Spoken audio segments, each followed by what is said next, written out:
बताते क्लास है 31 5 67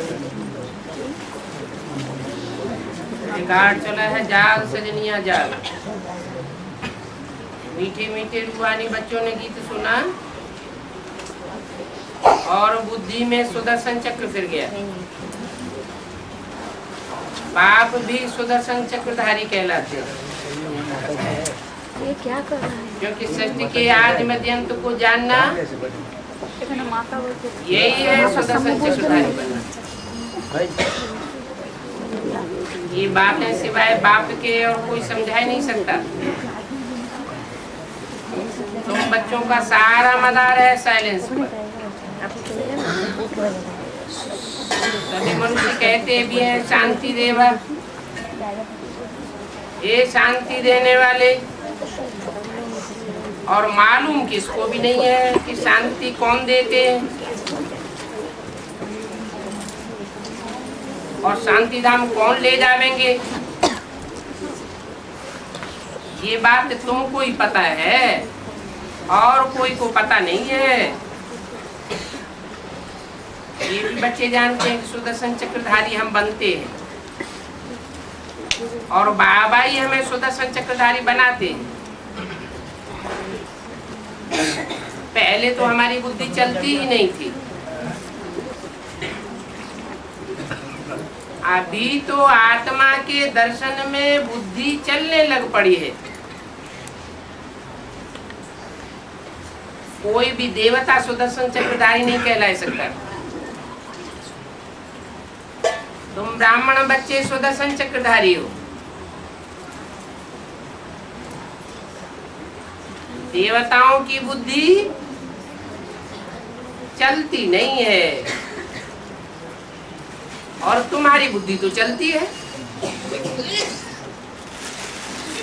तुम हो ही बुद्धिमान बाप के बुद्धिमान बच्चे।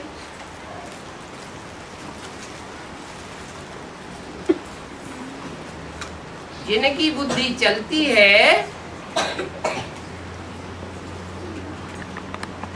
वो ही रुद्रमाला के मण के बनते। बुद्धि अगर चलती नहीं है तो अपने पाठ को भी नहीं पहचान सकते और जो भी 84 जन्मों के संगी साथी भांति हैं उनकी भी पहचान नहीं हो सकती।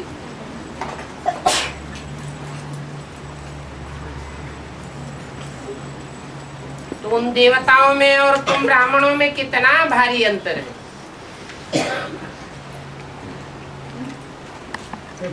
सतयुग में जो देवताएं होंगे वो किससे वर्षा लेंगे और तुम बच्चे किससे वर्षा लेते हो? तुम वर्षा लेते हो बाप से, देवताएं वर्षा लेते हैं अपने लौकिक बाप से।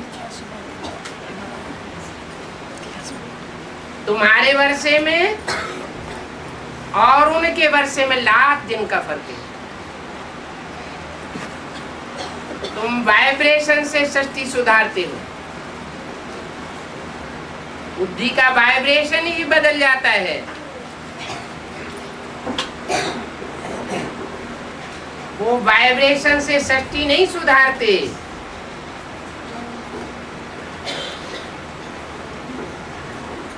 दृष्टि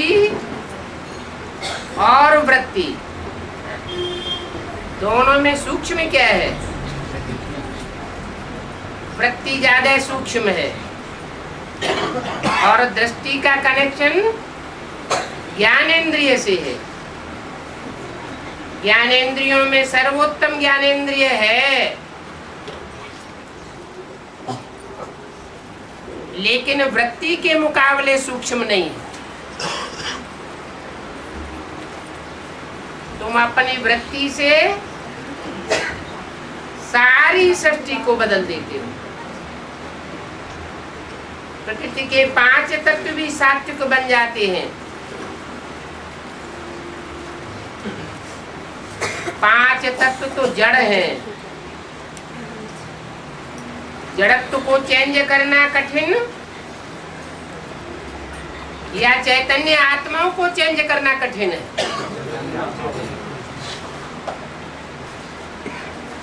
चैतन्य आत्माओं को चेंज करना कठिन है। जो चैतन्य आत्माएं हैं वो तो कोई बात की गहराई को समझ सकती है,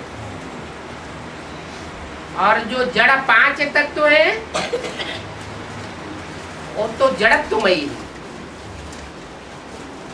बुद्धि भी जड़त्वमयी है। कोई पत्थर है, पत्थर का अणु भी चलता रहता है, लेकिन जड़त्वमय है। सारी सृष्टि का परिवर्तन होता है। चैतन्य आत्माएं भी नंबरवार परिवर्तन होती है, लेकिन जब तक जड़ प्रकृति के पांच तत्व परिवर्तन नहीं होते तब तक सारी सृष्टि का परिवर्तन नहीं हो सकता। तो सारी सृष्टि का परिवर्तन वृत्ति के आधार पर होता है। दृष्टि के आधार पर मनुष्य आत्माएं चेंज होती है।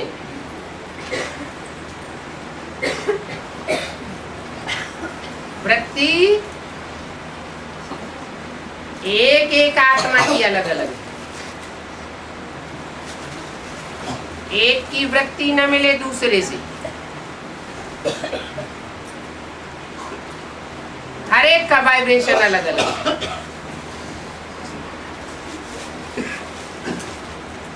अलगाव को दूर करने के लिए बाप आते हैं तो कौन सा रास्ता बताते हैं? जो सबकी वृत्ति दृष्टि मिलकर के एक हो जाए। मन मना भव, मेरे में मन लगाओ, माम एकम याद करो, कोई दूजम को याद नहीं करो। तो तुम्हारी दृष्टि और वृत्ति, तुम्हारे संकल्प बाप के संकल्पों में डूब जाएंगे। जो बाप का संकल्प सो बच्चे का संकल्प। तुम कहते हो ये भक्ति क्या चीज है?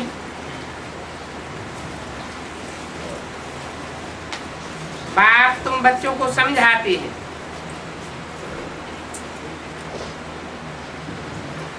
कि तुम हर एक को सुदर्शन चक्रधारी नंबरवार पुरुषार्थ अनुसार बनना है। तो भक्ति के राज को भी समझेंगे और ज्ञान के राज को भी समझेंगे। बाप को याद करना है, सुदर्शन चक्र को याद करना है, यही मुख्य बात है। बाप को याद करना गोया शांति का वर्षा लेना। याद नहीं करते हैं तो अशांत होती रहती। शांति में सब बातें आ जाती हैं। तुम्हारी आयु भी बड़ी हो जाती है। अशांत रहते हैं तो आयु घटती जाती है, शांत रहते हैं तो आयु बढ़ती जाती है। शांत रहने से आयु क्यों बढ़ती है?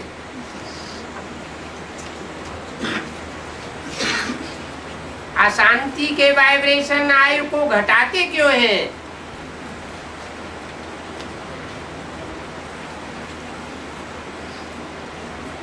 शांति धाम में शांति ही शांति लगी पड़ी। शांति धाम का अधिष्ठाता कौन है? सुख धाम का अधिष्ठाता कौन है? दुख धाम का अधिष्ठाता कौन है? तीन पुरियों में तीन अधिष्ठाता दिखाए गए।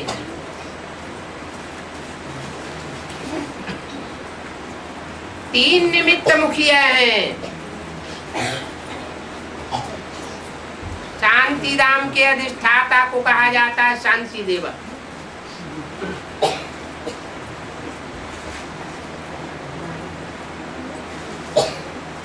शांति देवा के द्वारा सारी सृष्टि को शांति मिलती है। जब अशांति की अति हो जाती है,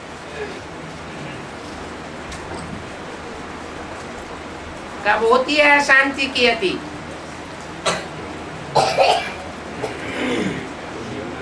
जब कलयुग के अंतिम चरण में एक साथ एटम बम फट पड़ते हैं। 5-7 दिनों के अंदर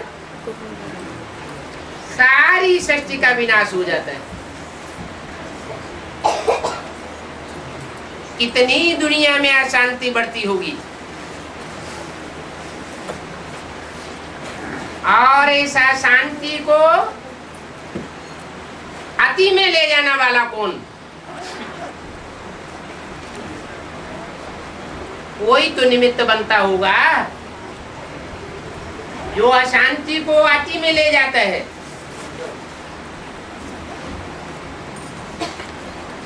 साधारण आत्माएं तो अति में नहीं ले जा सकती। गीता में लिखा हुआ है, मनुष्यों की गीता में भी ये बात आई है कि स्वयं स्थिति में स्थित होने वाला सारे संसार की हत्या कर दे तो भी उसके ऊपर कोई पाप नहीं चढ़ता। इतनी स्थिरता चाहिए।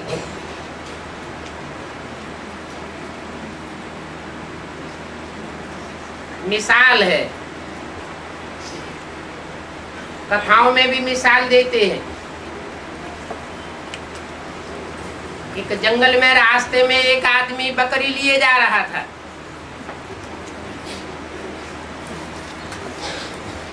रास्ते में एक ठग मिला। उसने कहा ये बकरी नहीं है,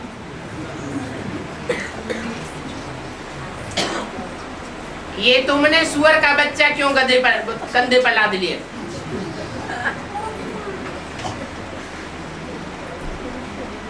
उसको विश्वास नहीं हुआ और थोड़ी देर आगे बढ़ा, दूसरा ठग मिला। उसने भी यही बात रिपीट की, उसको भी उसने लताड़ दिया। ये बकरी का बच्चा है, सुअर का बच्चा नहीं है। और आगे बढ़ा, तीसरा ठग मिल गया, उसने भी वही बात बोली और प्रभावित हो गया।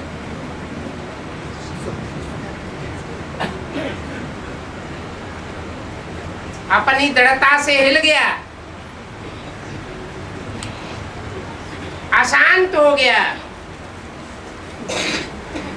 बकरी के बच्चे को फेंक दिया।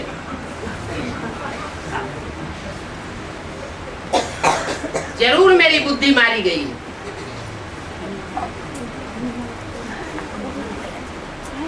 इसको कहते हैं प्रभावित होना। जो स्थिर बुद्धि आत्माएं होती है वो स्वयं फैसला करती है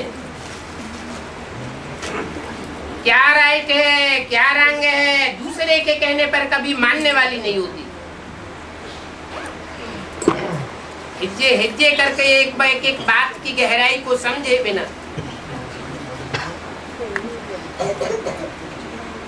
फैसला नहीं लेती।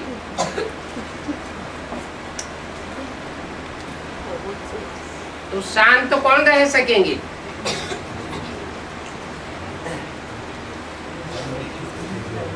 कोई ने थोड़ी गाली दे दी,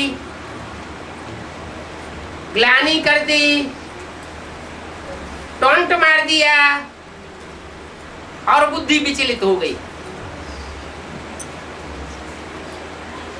बुद्धि प्रभावित हो गई। अपने रास्ते से हट गए, दूसरों को भी हटाने की कोशिश करने लगे। जैसे कि आज दुनिया में होता है, लोकलाज से आत्माएं प्रभावित हो जाती हैं।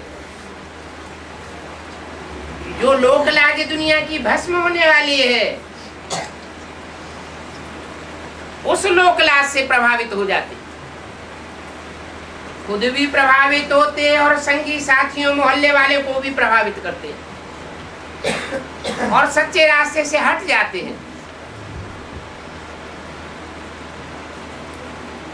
ये प्रभावित होना पावरफुल आत्मा की निशानी नहीं है। जो पावरफुल आत्माएं होंगी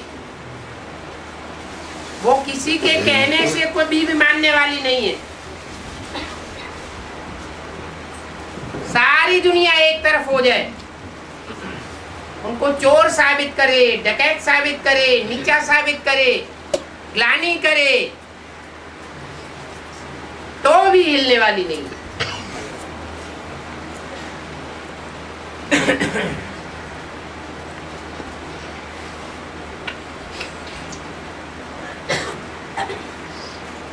ये ईश्वरीय ज्ञान 70 साल से चल रहा है।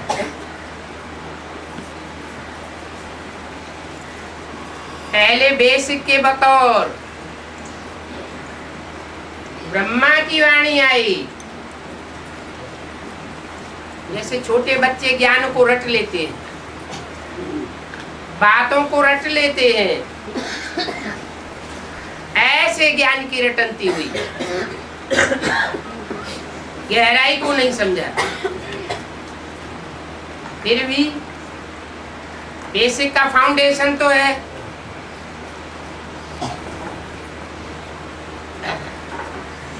वो सुनने सुनाने का ज्ञान हुआ, समझने समझाने का नहीं हुआ। बाद में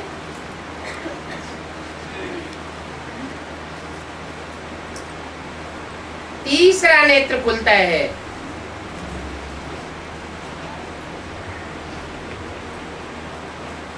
जो ज्ञान ब्रह्मा के मुख से निकला वो अमृत का रूप धारण कर लेता है।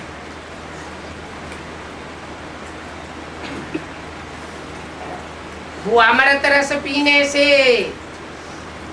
सबकी बुद्धि चलायमान होने लग पड़ती है। जो जो गहराई में उतरते जाते हैं सबकी बुद्धि खुलती जाती है।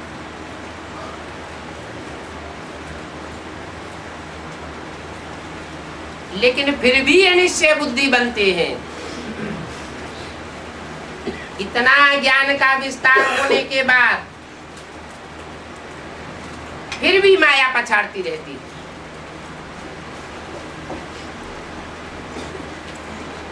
माया रावण में भक्ति भरी पड़ी है, अंधश्रद्धा भरी पड़ी है, और माया रावण ज्ञानी बच्चों को हिलाई देता है।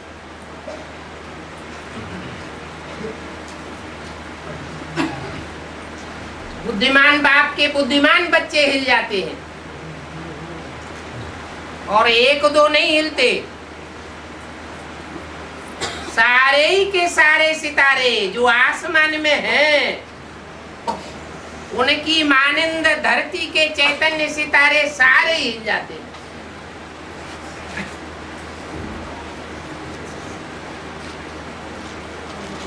तो भक्ति में ज्यादा दम हुई या ज्ञान में ज्यादा दम हुई? भक्ति मार्ग में तो यही कहते हैं भक्ति में बड़ी शक्ति है। और बाबा मुरली में ये कहते हैं कि भक्ति तो अंधश्रद्धा की चीज है, भक्ति से नीचे गिरना होता है। भक्ति अनेक मतों से आती है, माने रावण से आती है, और ज्ञान एक से आता है। एक है सत्य, और सारी दुनिया है असत्य।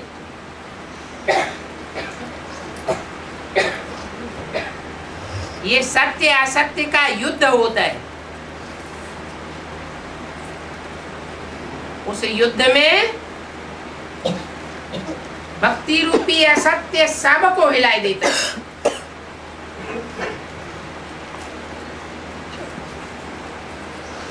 एक नहीं हिलता है।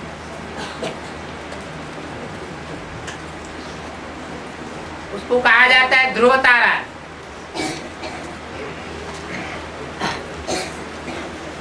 सब उस सितारे के चक्कर काटते हैं, वो किसी के चक्कर नहीं काटता।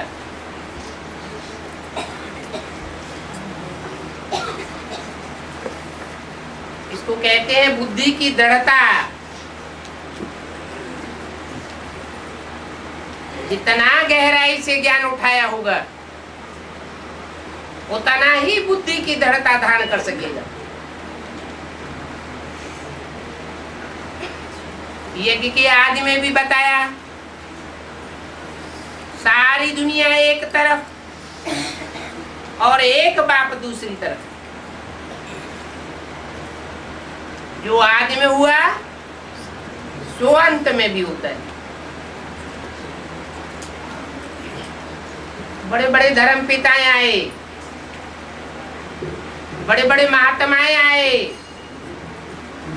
बड़े बड़े राजाएं इस सृष्टि में हिस्ट्री में हुए।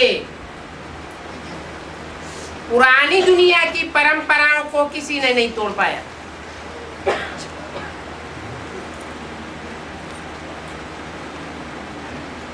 अराजकता बढ़ती चली गई, अनुशासनहीनता बढ़ती चली गई।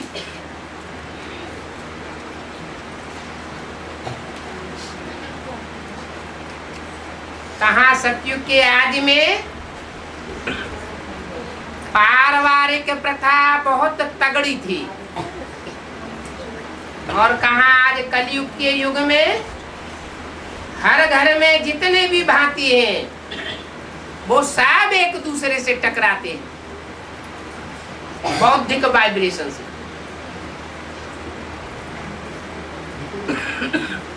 तो वाइब्रेशन में ताकत रहेगी क्या? टकराने से ताकत खत्म हो जाती है।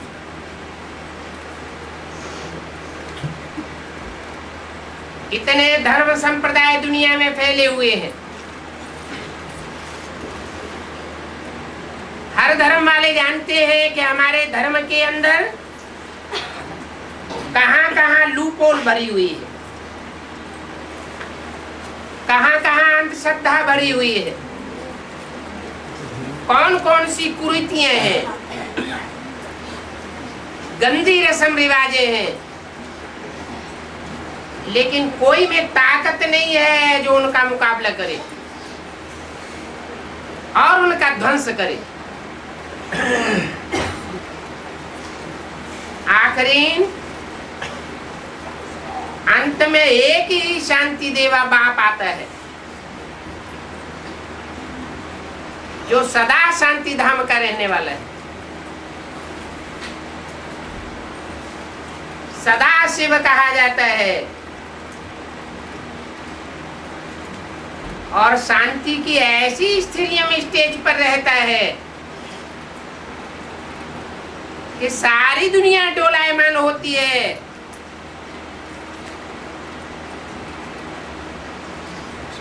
सारी दुनिया के रीति रस्म रिवाज सब टूटते हैं, मंदिर टूटते हैं, मस्जिदें टूटती हैं, गुरुद्वारे टूटते हैं, गिरजाघर टूट जाते हैं। न मंदिर रहेंगे, न गिरजाघर रहेंगे, न गुरुद्वारे रहेंगे, सब टूट फूट जाएंगे। क्या बचेगा? एक ही बड़ा मंदिर रह जाएगा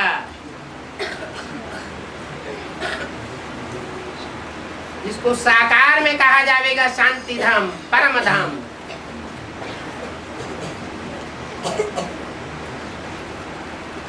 सत्य बाप का स्थापन किया हुआ सत्य धाम, सार्वजनिक बिल्डिंग का भी क्या नाम है?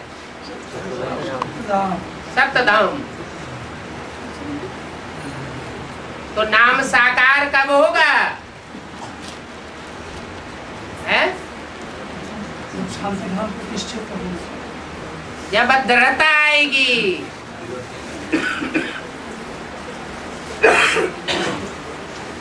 बाप का एक एक वाक्य पत्थर की लकीर है।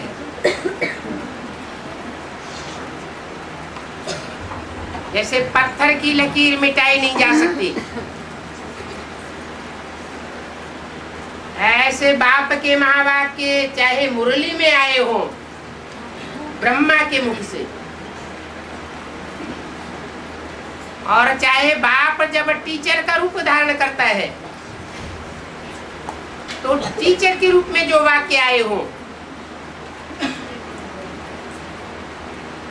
अथवा धरणी के रूप में धारणा में ही माता के जो वाक्य आते हैं अव्यक्त वाणी में,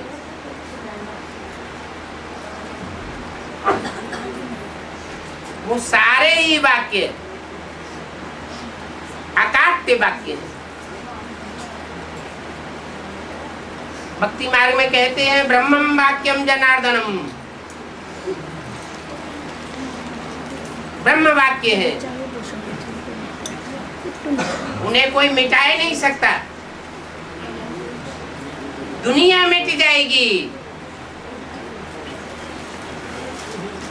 ब्रह्म वाक्य अपनी जगह पर दृढ़ रहेंगे।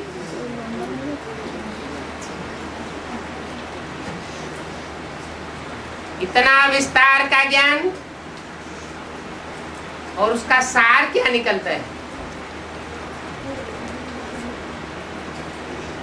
विस्तार होता है तो इतना विस्तार होता है जिसे किताबों में बांधा नहीं जा सकता।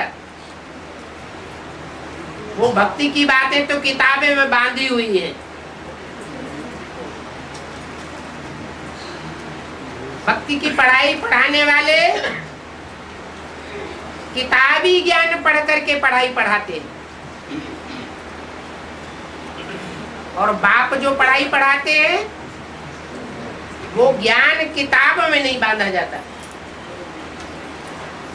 इतना विस्तार का ज्ञान है, ये ज्ञान है सारी जंगल की कलमें बनाई जाए और सागर की स्याही बनाई जाए और लिखना शुरू किया जाए, स्याही खत्म हो जाएगी, कलमें खत्म हो जाएंगी और ज्ञान कभी खत्म नहीं होगा।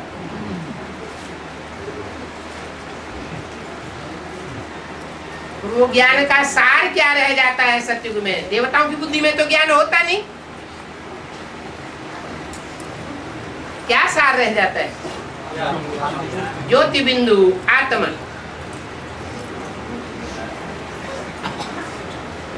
वो बिंदु है बीज, और सारी सृष्टि है विस्तार। भक्ति है विस्तार और ज्ञान है सार।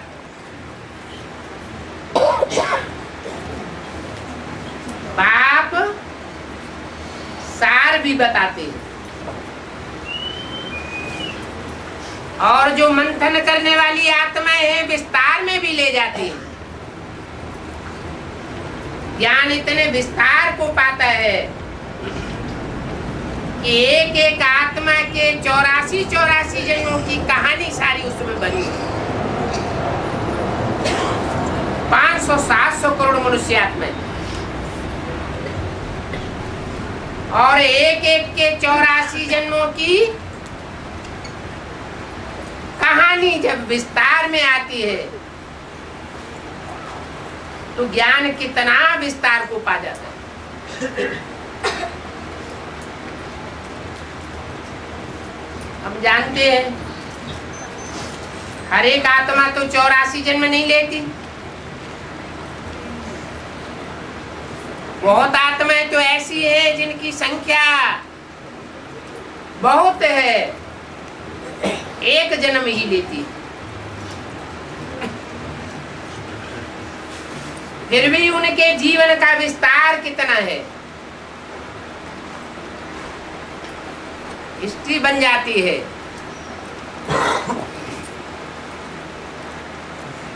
ये सार में समाना और विस्तार में जाना,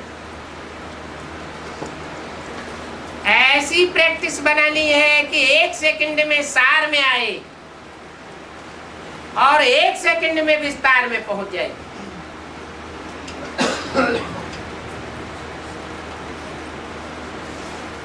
जो जितना सार में टिकने वाला है उतना ही विस्तार में टिकने वाला होगा। 1 सेकंड में सार में टिकेगा तो 1 सेकंड में विस्तार में जाएगा।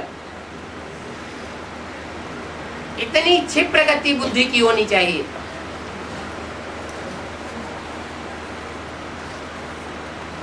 इसलिए बताया कि परम धाम कोई ऊपर नहीं है, परम धाम कोई नीचे नहीं है।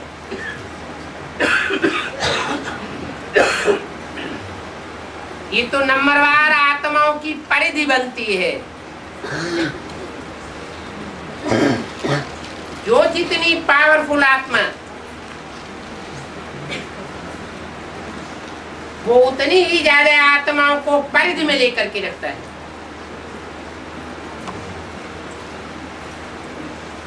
सुप्रीम सोल सबसे जास्ती सूक्ष्म है।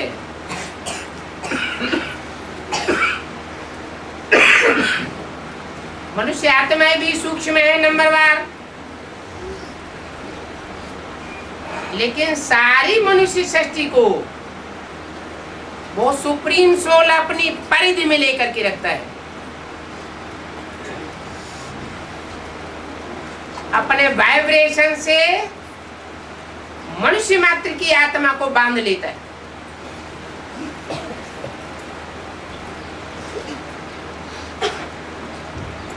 अनुभव करते हैं।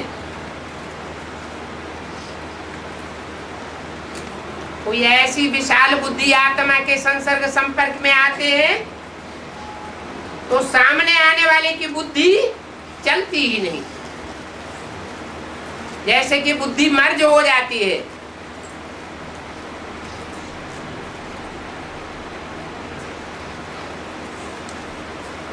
जैसे कि नेहरू के विरोधी पीछे से बहुत विरोध करते थे और नेहरू जी सामने आकर के भाषण करें तो उनके सारे विरोधाभास नष्ट हो जाते थे। ये बुद्धि की कमाल है, बुद्धि की एकाग्रता की कमाल है।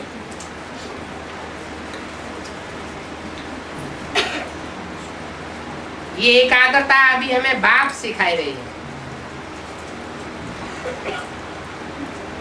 जड़त्व में ये एकाग्रता नहीं होनी चाहिए।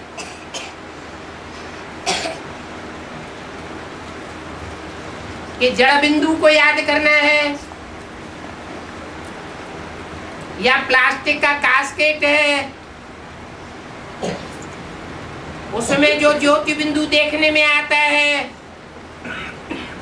उसमें बुद्धि को एकाग्र करना है। नहीं, ये तो जड़त्व में याद हो गई। आत्मा अगर शरीर धारण न करे तो जैसे जड़वत है। सुप्रीम सोल भी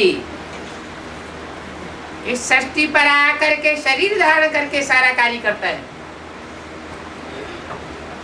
तब कहता है बच्चे मन मना भव, मुझे एक बात को याद करो।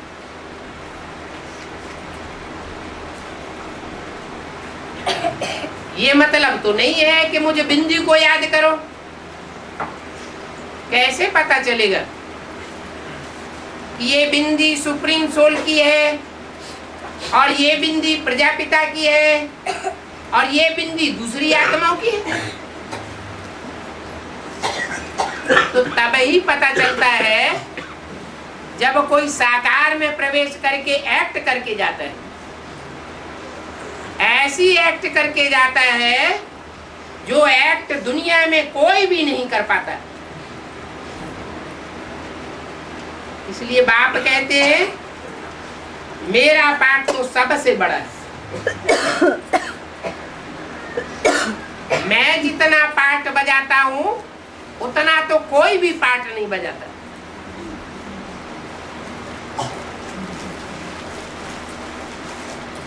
इसलिए मेरा लिंग बहुत बड़ा बनाते हैं। शालिग्राम छोटे छोटे बनाते हैं, महिमा दिखाई दी है, बड़प्पन दिखाया हुआ है। जो काम धर्म पिताएं नहीं कर सके वो काम परम पिता करके जाता है। जो भी धर्म पिताएं आए, जो भी प्रिसेप्टर्स आए, जो भी धर्मात्माएं आए, राजनेताएं आए, सब गाल बजा बजा के चले जाते हैं। दुनिया नीचे गिरती रहती है। परिवर्तन तो कोई के बुते की बात नहीं। परंतु वो परम पिता परमात्मा जब इस सृष्टि पर आता है तो सिर्फ गाल बजा के नहीं चला जाता है ब्रह्मा के तन में,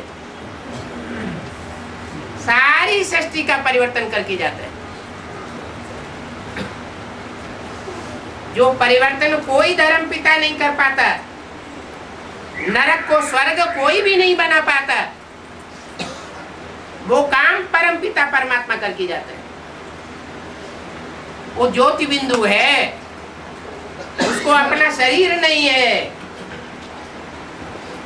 जैसे जड़वत है। फिर चैतन्य कैसे बनता है? कोई मुकर्रर में प्रवेश करता है। एक में ही प्रवेश क्यों करता है?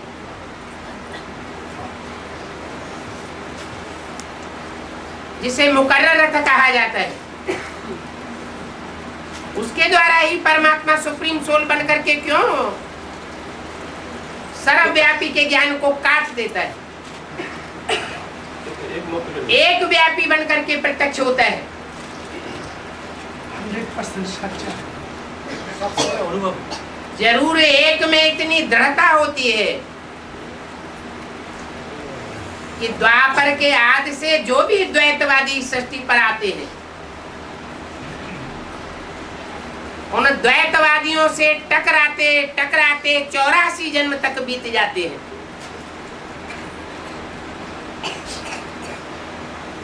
और वो आत्मा स्थिरियम रहती है।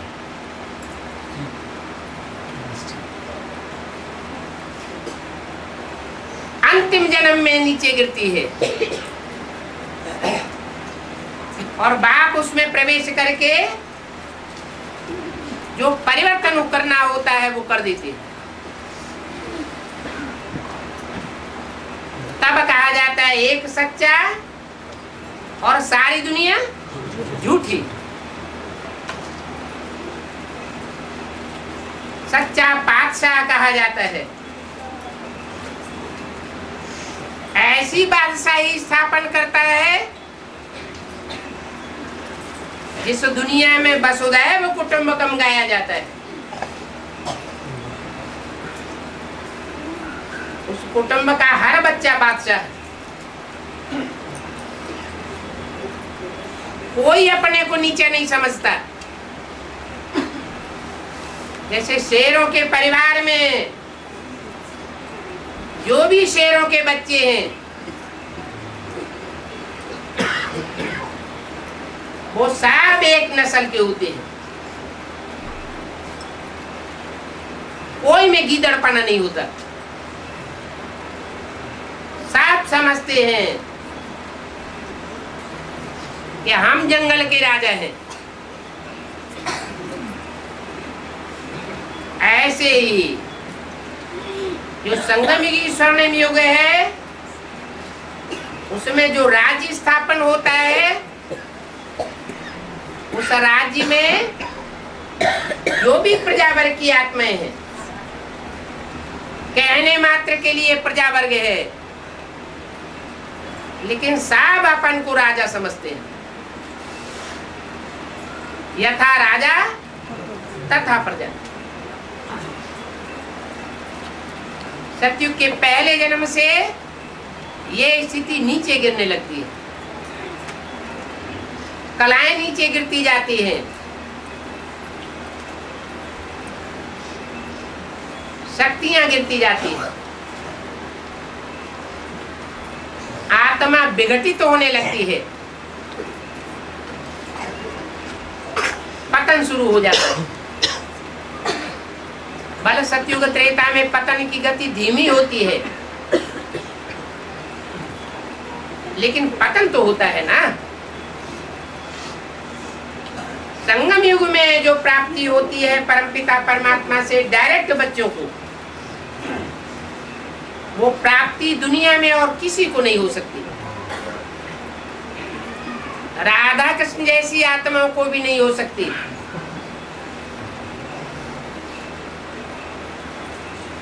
क्योंकि उनका वाइब्रेशन ही ऐसा बन जाता है, कल्याणकारी वाइब्रेशन, विश्व कल्याणकारी। एक का कल्याण करें, एक का न करें, ऐसा हो नहीं सकता।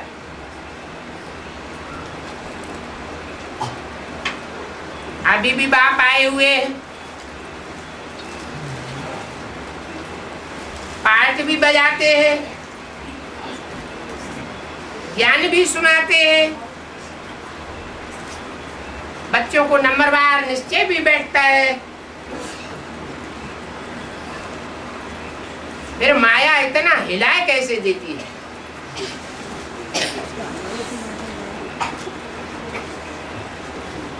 जो सारी सृष्टि में झाड़ू लग जाता है।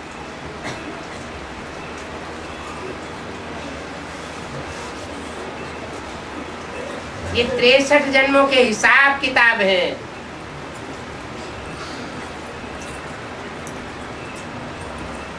सच जन्मों में जिन्होंने जैसा जैसा जब जब संग किया है,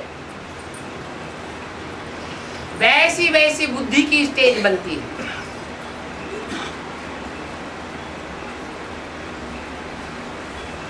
विघ्न आते हैं, जरूर पाप कर्मों की रील ऐसी घूमती है जिससे ये साबित होता है कि पूर्व जन्म में हमने जरूर अच्छे काम में विघ्न डाला होगा, तो हमको इतने श्रेष्ठ पुरुषार्थ करने के बावजूद भी विघ्न आता है। जबकि कोई आत्मा ऐसी पुरुषार्थी भी होती है कि उनके सामने जितनी तीव्र गति से विघ्न आते हैं, उतनी ज्यादा तीव्र गति से उनका पुरुषार्थ दिन दूना रात चौगुना बढ़ता है।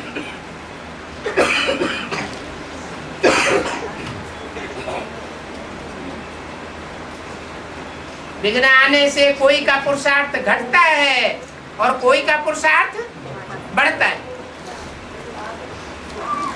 ये कर्मों की गुह्य गति नहीं है तो क्या है?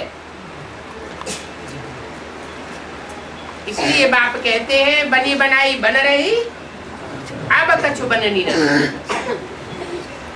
फिर इसका मतलब ये भी नहीं है कि कोई हाथ पर हाथ धर के बैठ जाए कि जो होना होगा सो तो होगा ही, हम काहे के लिए पुरुषार्थ करें। लेकिन जो होना है और जो हुआ है 63 जन्मों में, क्या उसका सारा ज्ञान हमको है? ज्ञान तो नहीं है। खाना खाने के लिए कोई नहीं सोचता कि पहले कभी खाया होगा तो खा लेंगे। ड्रामा में खाना नूद होगा तो खाएंगे, नहीं नूद होगा तो नहीं खाएंगे। कभी सोचा किसी ने? नहीं। लेकिन पुरुषार्थ के लिए ये बात सोच लेते हैं कि ड्रामा में नूद होगा तो अपने आप पुरुषार्थ हो जाएगा।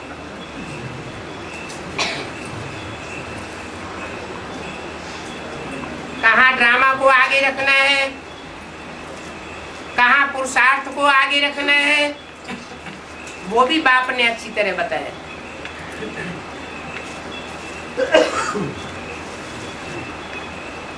पुरुषार्थ का मतलब ही है आत्मा की अर्थ।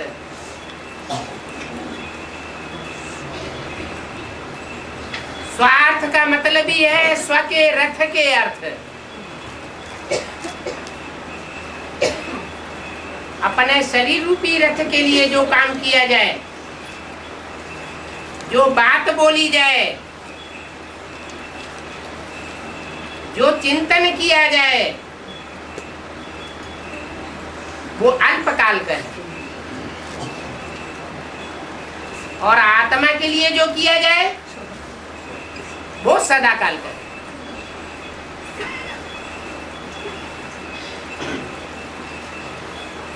मूल है आत्मा।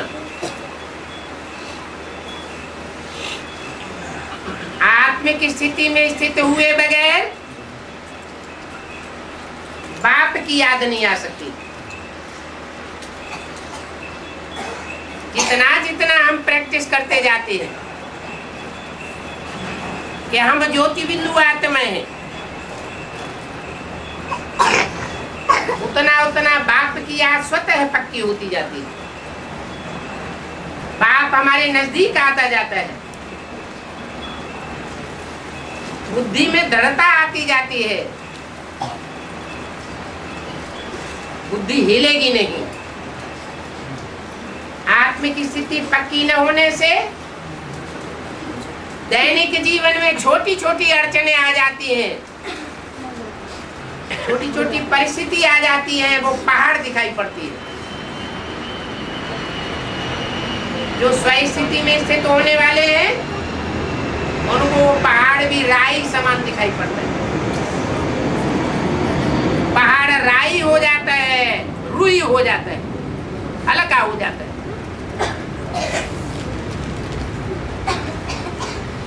तो आत्माओं की याद में और सुप्रीम सोल बाप की याद में कितना फर्क पड़ता है। आत्माएं सब है नीचे से नीचे गिरने वाली, गिराने वाली,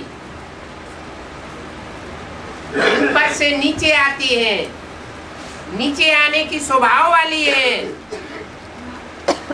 सुख भोगने के स्वभाव वाली है, सुख भोगते भोगते नीचे गिरने वाली है। और सुप्रीम सोल न सुख भोगता है न दुख भोगता है, सदैव आत्मिक स्थिति में स्थित होने वाला है। इसलिए उसका संग का रंग सदा सदा काल ऊंचा उठाने वाला है। और प्रैक्टिकल में है, प्रैक्टिकल माना शरीर के साथ।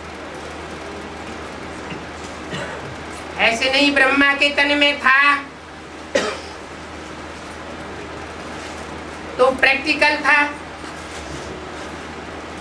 ब्रह्मा के तन में ज्ञान सुनाया, लेकिन वो ज्ञान सुनने सुनाने तक सीमित रहा,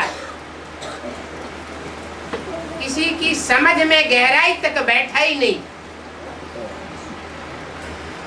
स्वयं ब्रह्मा की बुद्धि में नहीं बैठा। अगर बैठा होता तो सन 76 के लिए दुनिया के विनाश की घोषणा नहीं की जाती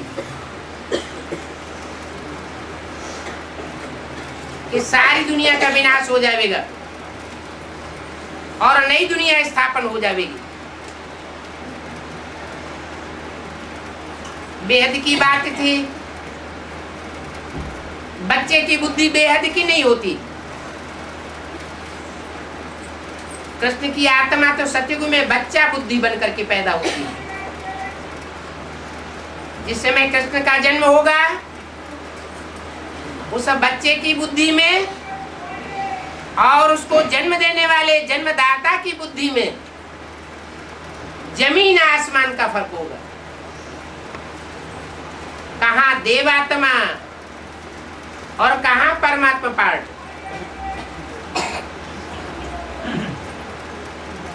देवताओं को तो बुद्धू कहा गया है, उनका सुदर्शन चक्र फिरता ही नहीं।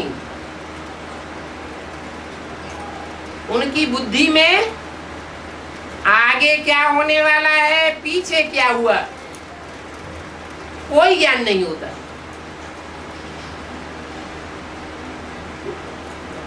और जो राधा कृष्ण जैसे बच्चों को जन्म देने वाले हैं वो तो बाप समान है। सुप्रीम सोल बाप से प्रैक्टिकल प्राप्ति करने वाले हैं। एक जन्म की प्राप्ति नहीं करते हैं, पूरे 21 जन्म की प्राप्ति करते हैं। और उन 21 जन्मों के आधार पर 63 जन्मों का भी हिसाब किताब उनका पक्का बन जाता है। पुरुषार्थ करने का स्वभाव पक्का हो जाता है। यहाँ संसार की नजरों में ऊंचे साबित होते हैं अंतकाल में, और 63 जन्मों में भी ऊंचे ही साबित होते रहेंगे।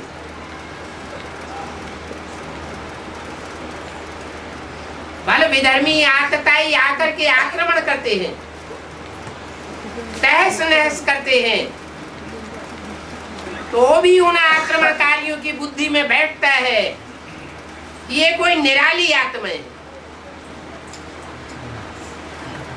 वो आते हैं टिड्डी दल की तरह, लाखों की तादाद में सेना लेकर के आते हैं। और भारत के राजाएं तो बिखरे हुए होते हैं। छोटी छोटी सेना की टुकड़ियां होती हैं, आपस में संगठित भी नहीं होती, तो भी उन आतताइयों के दांत खट्टे कर देते हैं।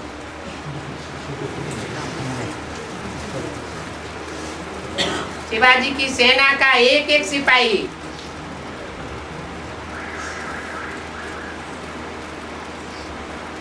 सैकड़ों से लोहा लेता था।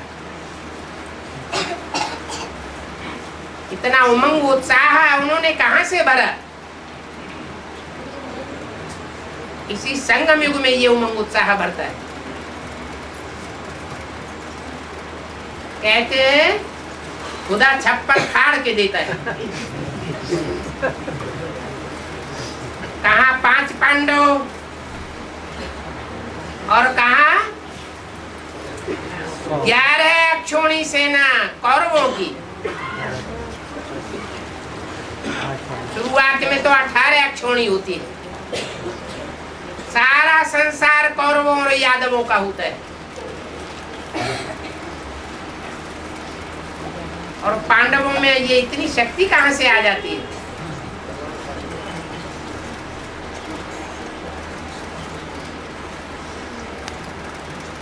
कितने विशाल हुजूम के ऊपर वो विजय प्राप्त करते हैं। उनकी बुद्धि में बैठ जाता है कि सर्वशक्तिमान बाप हमारी तरफ है।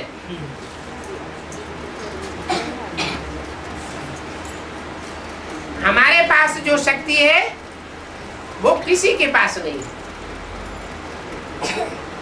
जबकि भगवान प्रत्यक्ष में लड़ाई भी उनके साथ नहीं लड़ता।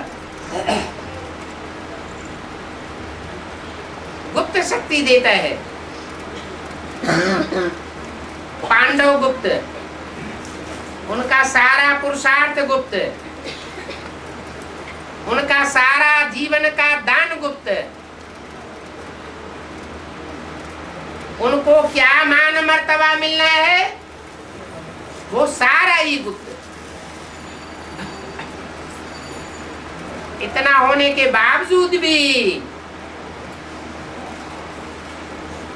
वो सारी दुनिया के ऊपर काबिज हो जाते हैं।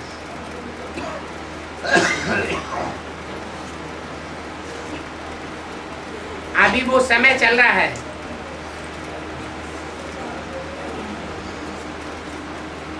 लेने वाली आत्माएं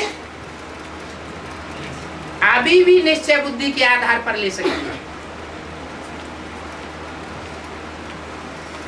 जितना लंबे समय का निश्चय बुद्धि होगा, वो उतने ही लंबे समय तक विजयंती बनेगा। अभी भी विजयते बनेगा और 63 जन्मों में भी विजयते बनेगा।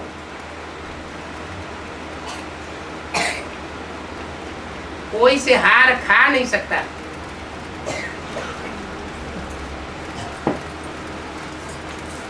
विजय हमारा जन्म सिद्ध अधिकार है।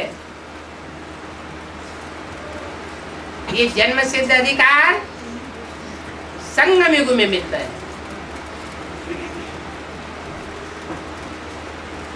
अगर ऐसा न होता तो महाराणा प्रताप धराशायी हो जाते।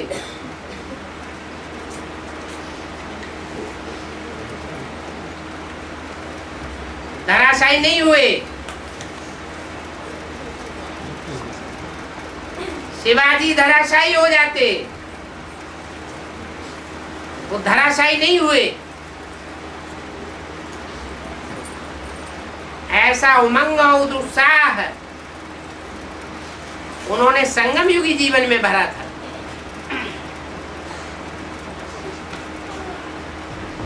जो इतनी बड़ी सल्तनत से उन्होंने टक्कर ले ली और हार नहीं मानी। यहाँ भी बाप कहते हैं, हिम्मते बच्चे मददे बाप। जो बच्चे जितनी हिम्मत करेंगे, बाप उन बच्चों को मदद देने के लिए बांधा हुआ है। कैसी भी परिस्थिति हो, कैसी भी समस्या हो, कैसा भी भयंकर वातावरण हो, हिम्मत करने वाले बच्चों को बाप मदद करेगा और अंत तक मदद करेगा।